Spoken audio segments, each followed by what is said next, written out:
organizers for organizing this wonderful conference. And I must tell you, it's a pleasure to see so many lovely faces in the botanical world. Prior to this, my view of the botanical world was just a small 20-acre botanical garden in St. Vincent. But hearing from Dr. S. Jackson this morning and from the other presenters so far, I can tell you that I will gain a lot from you guys. And I hope that you can at least gain something from it. My topic today is I'm from the St. Vincent Botanical Gardens, but our name really should be St. Vincent and the Grenadines, because that's the name of our state, but the gardens is really on mainland St. Vincent. Okay, so I'll give you a little bit about our gardens before I go into our issues. Quite succinctly, our gardens was established in 1765. This makes us the oldest botanical gardens in the Western Hemisphere. The gardens is considered a national natural landmark, and it is a state-owned entity. It's historically used as a propagation station. For those of you who may not know much about our gardens, we came about during the colonial era. This is when Europe came to colonize the Caribbean. And one of the reasons for establishing a botanical garden in St. Vincent was so that it could be very easy to have economically viable plants from around the world to get back to the motherland, Great Britain, in a very short space of time. This era, remember the empire, the British Empire, in its magnificence at the time, spanned basically all over the world. So to move plants from as far as India and the Pacific and so on would take a very long time to get to England, as opposed to taking some of these plants and bringing it in the West Indies. It's a much shorter journey to go to England. So that's a bit, there's more to the story, it's a very complex story, but just to give you a bit of an interesting aspect. The focal point here that we have to understand is the economy of things, okay? Now, this is just a little bit about me. My name is Gordon Shallow. I have a bachelor's degree in phytopathology, which I completed in Taiwan. After finishing Taiwan, I worked with the Ministry of Agriculture as an extension officer and a supervisor of our extension staff in Region 2. I started as curator at the Botanical Gardens in 2013. So I've just been there for 3 years, just over 3 years now. Now, challenges facing the St. Vincent Botanical Garden in the 21st century. There are many. There are many, I must say there are many. And I believe from my little interaction with some of you guys that we all basically have similar, if not the same, issues. Now, you can say put quite right to the front, paramount of all, is money. And it is so much of a great need or dire need for us, or a great issue. I chose to quote the Bible a little bit. In Ecclesiastes chapter 10, verse 19, it says, "A feast made laughter, wine makes merry, but money answers all things." And that is what I want to emphasize on. Money answers all things. And I know some of you will be very tired of hearing that, recurring decimal all over again, money, money, money. But it is, at least in our case it is. And let me just dive right into it. So some of the challenges can be broken down into 4 main aspects. We have finance, which again is just basically money to fund different things. Human resource, again, the root of that is money, right? Research, that is still money. And then infrastructure, which is still money. What's the problem?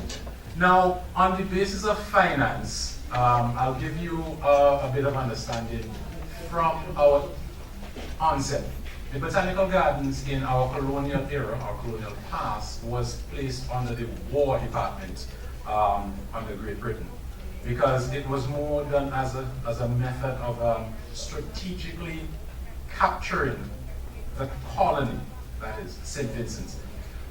St. Vincent during those days was really, what was really considered colonized was just what we call today the capital, Kingstown. Right? The island in its entirety was not really captured by the British because of our native people, the Caribs, as they call them, we call them today the Garifuna people, very fierce people. And what they did, or what they found happening to them, is that a lot of their soldiers and a lot of the colonial persons who came to St. Vincent and were settled primarily in Kingstown, over time, over the years of fighting the Caribs and trying to capture and settle St. Vincent properly, were getting sick.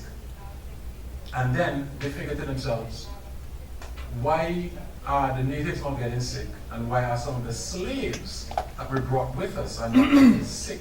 What are they using? What are the medicine that they're using?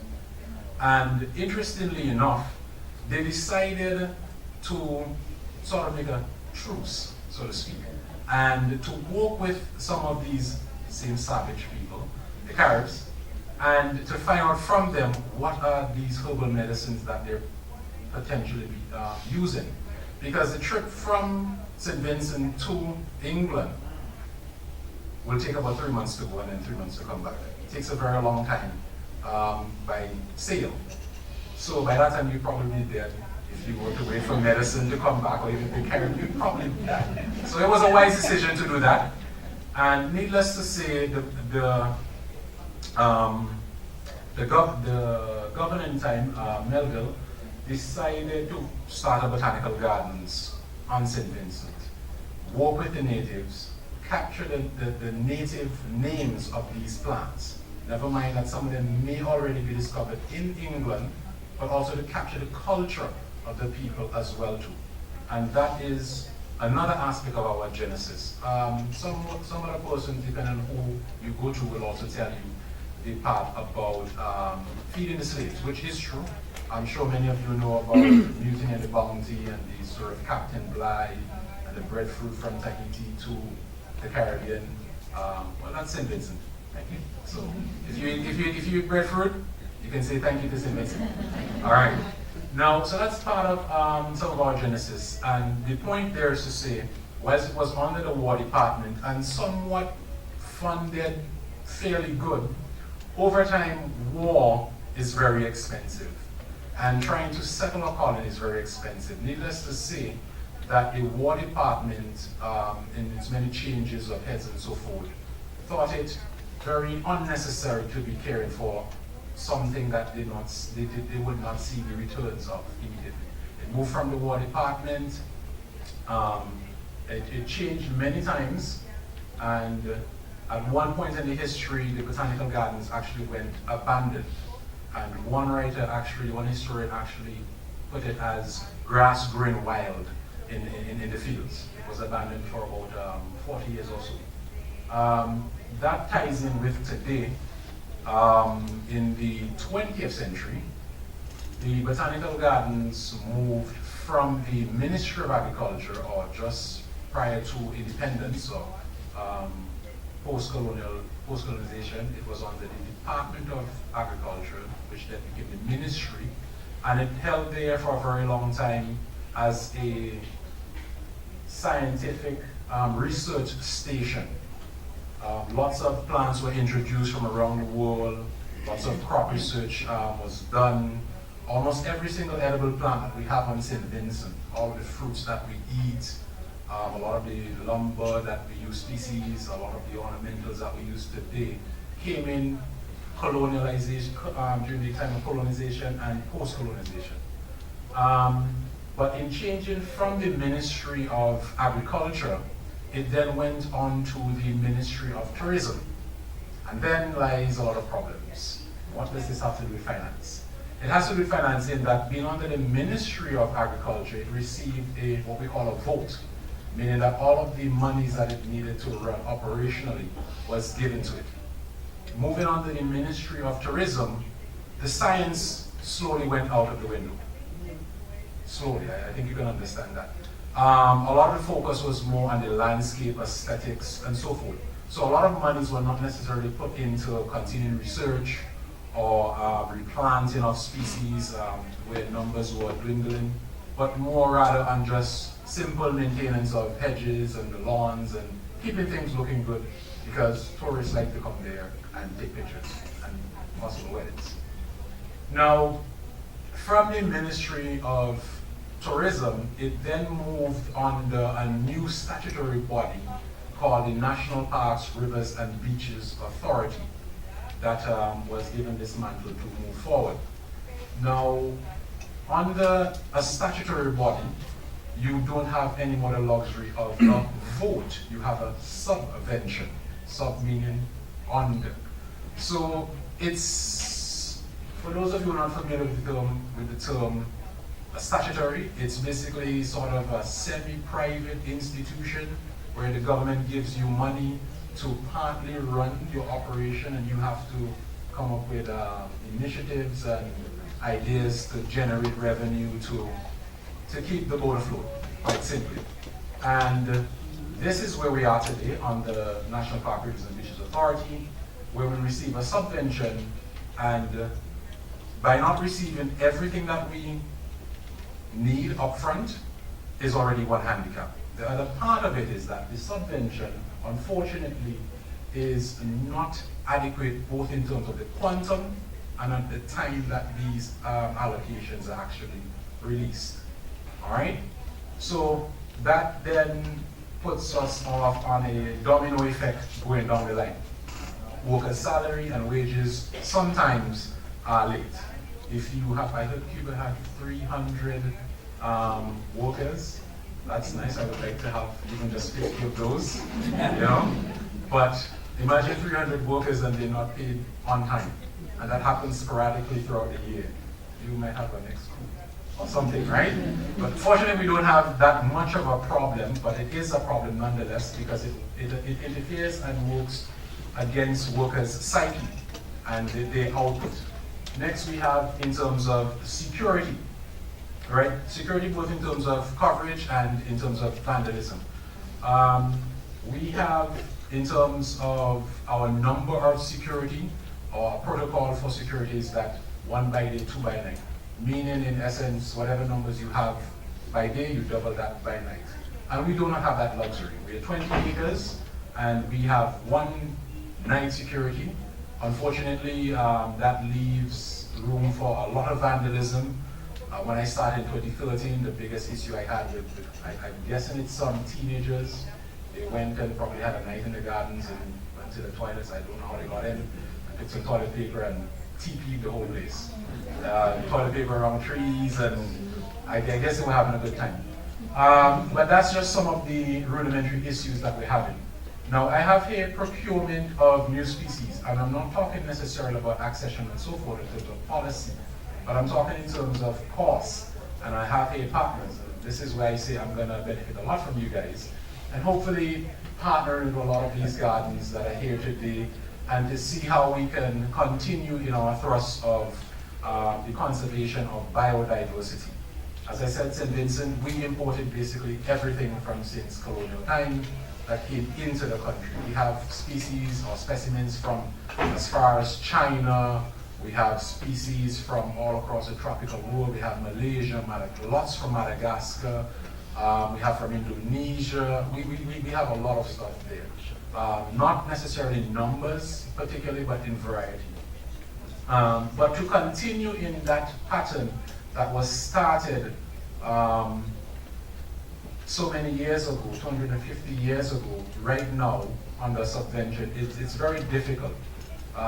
For example, just before coming here, there are many projects that I started and trying to get grant funding from here and there, but even from local nurseries within St. Vincent that may have a few specimens that we don't have.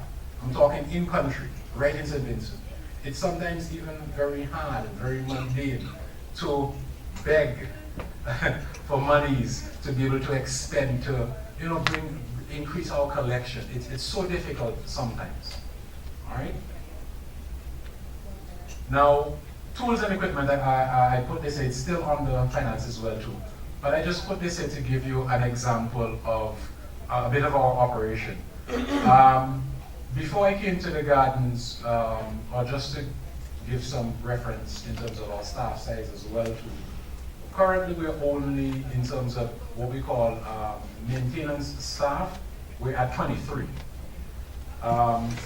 7 of those are men, and this is some of the equipment that we use on lawns that can be anywhere from about ½ acre to about 1 acre. And that's going to take a lot of time, it's going to take a lot of money. Our staff numbers before moving to the Ministry of Tourism and then even more to national parks was over 50, which was pretty much adequate even with not enough or proper equipment and implements, but you had a great big staff. Now I don't have that luxury, and we depend a lot on equipment, which is somewhat expensive and inadequate in terms of the scope of works to be done. It therefore means that my staff, as I said, is more occupied in trying to keep the grounds immaculate. Lawn mowers, simple rake and shovel, dustbins and so forth. To clean a 20-acre area is not the best of situations. What we have in mind to help reduce a lot of the workload on the workers and also to strategically reduce our wages bill is to get proper implements. This is an example of something that we are looking for, and we have already part sponsorship on, is to get a drive-on mower with a collection unit. The most pivotal aspect there is a collection unit. This one equipment level, I'll tell you for example, will replace 5 of my workers. I have one guy on a DR, that's the big 42-inch deck mower. I have 2 guys on weed trimmers that needs to go around plants and on even areas. I have 1 lady raking and another guy with the bin, because the bin is heavy, to go and dump that out. I just need one piece of equipment. But it's expensive. This therefore means that I can work in a much more efficacious manner. One person driving around everywhere that is possible to drive, collecting all of the litter at the same time, therefore means I can have 4 other staff do other things, whether it be circle weeding, trimming of hedges, pruning back of trees and so forth. It therefore means that I can do my work in a very short space of time. And also, as I said, strategically reduce staff, because our wages bill is actually our biggest bill in the gardens. It's actually 1/3 of the national parks bill. National parks has 14 recreational park sites, the gardens being one of that, being the biggest revenue generator and also the biggest in terms of the wages bill. Now, under human resources, I have policymakers as one of my hurdles.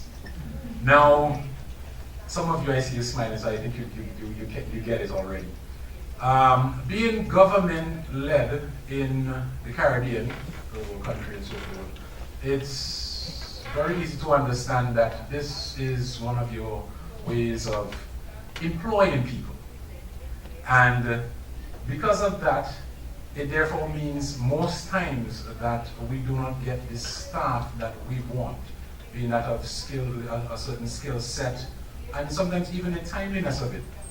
The other part is that with the powers, so to speak, of the policymakers, therefore means there will be at times an influx of staff that you may not necessarily need. But this is just prior, this is more during the time of Minister of Agriculture and Minister of Tourism. I'm not so much being bounded by this right now. But either way, when staff are sent to the botanical gardens on skill, that is, and we have to train them, they're not necessarily being sent with added resources, right? So that again is another issue that we are faced with right now. I'm not sure how we'll be able to overcome that one. Skilled laborers, educational level is a big issue. Because as I said, when the policymakers do send these people, most of the times they have not attained or graduated from secondary school, high school, as we say, and that leaves a lot of issues for us. Even simple things as leaving a maintenance plan for a particular plot, to write down and to have people to follow that is very, very difficult. Literacy is a big thing. Even dealing with pesticides or other chemicals and so forth, it's very mundane. Even in terms of growing plants, or how to take care of a particular species, is something that is not easily transferred from myself or my technical officer to those individuals, especially if they've been working there for 30 odd years, and literally my grandmother and my grandfathers. All right. The next thing is gender balancing. As I said, we have 7 males and 16 women. There are no gender biases, ladies. Don't slow me now. But in our line of work, where it is, where we're classified as unsheltered agricultural workers and basically doing a lot of manual labor, it therefore means and it therefore dictates that we should have a lot more men to do all of the heavy lifting that sometimes women are not so prone to be able to carry out. A lot of the work in terms of the heavy equipment, the lawnmowers, the weed trimmers, edge cutters, and a lot of these gas-operated machines are usually done by men. We have a few women, very few, who would willingly volunteer to undertake such things, but we are plagued with that issue of gender balancing right now. And coincidentally, a lot of our persons who are retiring are the men. Few women, but there are more men. So which means that in the near future, if we don't address it, which we have tried to address it from the beginning of last year, we would be in some serious trouble for years to come. The other issue on the human resource, again, and requiring a lot of finance as well, is IT personnel. We started our Botanical Gardens website. It's botanicalgardens.gov.vc. You can go there and to see some of the work that we're doing and some of the new projects that have just started there. We're also into social media. Dr. West Jackson also talked about that. This is something that we use a lot of, but I say we, but I have to hasten to say me, not to blow my own trumpet, but the website, I'm the one who currently manages that and upload. By tomorrow or later tonight, you should see some pictures from this conference on the website. Social media, Facebook page, we have a Facebook page, St. Vincent Botanical Gardens. We do a lot of work by WhatsApp when we have events and so forth, so we use that a lot.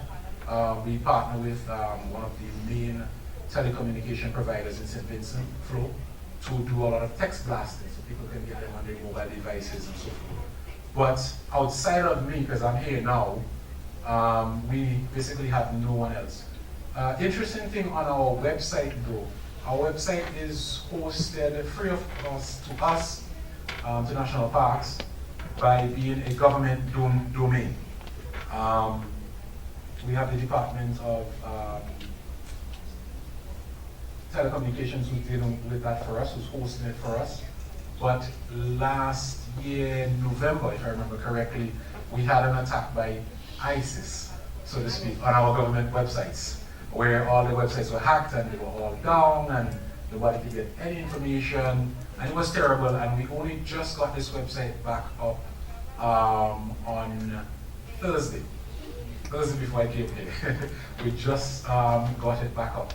But the website has proven to be very useful. We have had even foreign visitors before they come to our shows. I've had one lady from the UK who, through our website, before it went down that is, was able to contact us by email and asked us certain questions prior to her visit in terms of wheelchair accessibility and so forth. So it has shown to be very resourceful.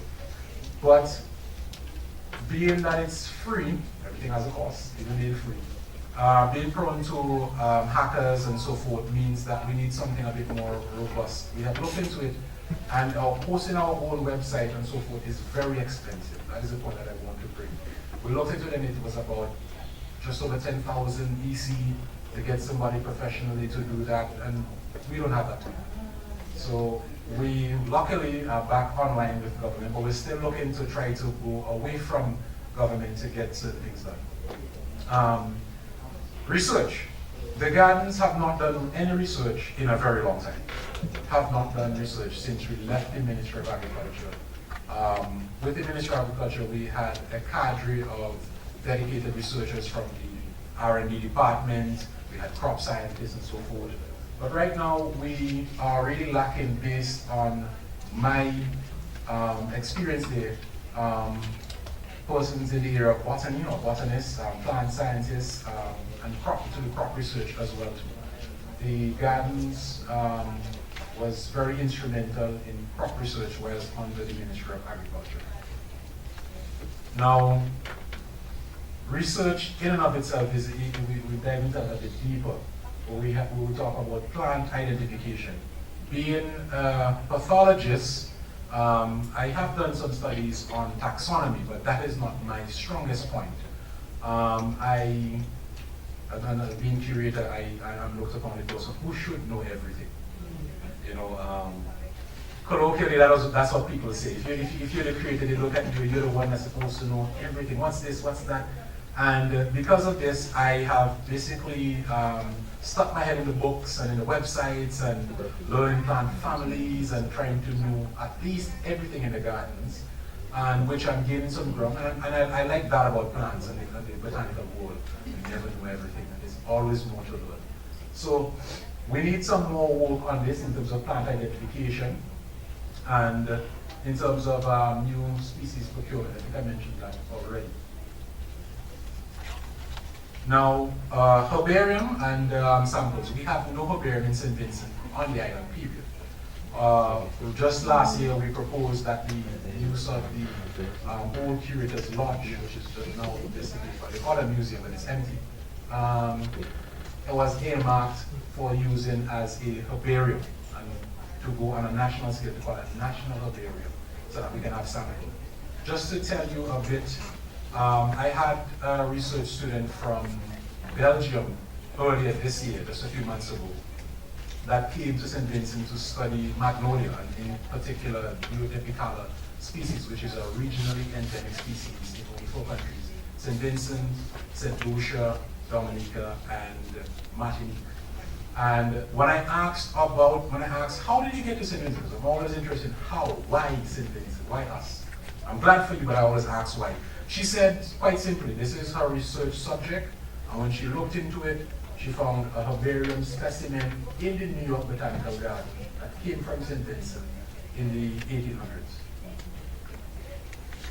So that was mind-blowing to me. Everybody has more information about us than we have about ourselves. Right. So, but the problem with this, though, is that this is owned by the National Trust, St. Vincent National Trust. And they have other ideas for the use of this building than we do. But we are still looking at some of the hurdles that we're trying to get over in getting a proper herbarium. Infrastructure-wise, flow of interpretation and facilities. Because the gardens changed so many times, it therefore meant that the vision for the gardens changed. Under the Ministry of Tourism, for the short stint that it was there, some infrastructure was placed in. A visitor attendant booth, a tour guide booth, some toilets and so forth. But based on how we're using it now and trying to go back to the actual function of a botanical garden, it does not really lend itself quite easily to the flow of how the gardens go. But those infrastructures were placed in, and we have to basically go along with that to make them sort of relevant. This in turn affects the flow of some of our trails. We have some trails that have gone dilapidated over the years, again financing. This also affects parking. At our main entrance, our biggest parking is at our exit. It's counterintuitive, but basically our parking, our biggest parking area is at our exit, which is, even if you had to walk down from the exit back to the entrance, it's so inconvenient in the hot sun and on the public road to come all the way back around that I'm constantly being plagued with complaints from locals. Accessibility for the disabled, or access for the disabled, that is another area that we're looking at as well too. Our kiosk, again, which was done under the Ministry of Tourism, is at our exit. So only after you have been through our 20 acres and all the way through, or even if you do a short trip and just some, it's quite inconvenient because a lot of our visitors, foreign visitors especially, like a refreshment just after they come off the cruise ships and so forth, and it's so far away, and we always get complaints about that. We have space to relocate, but we don't have funds.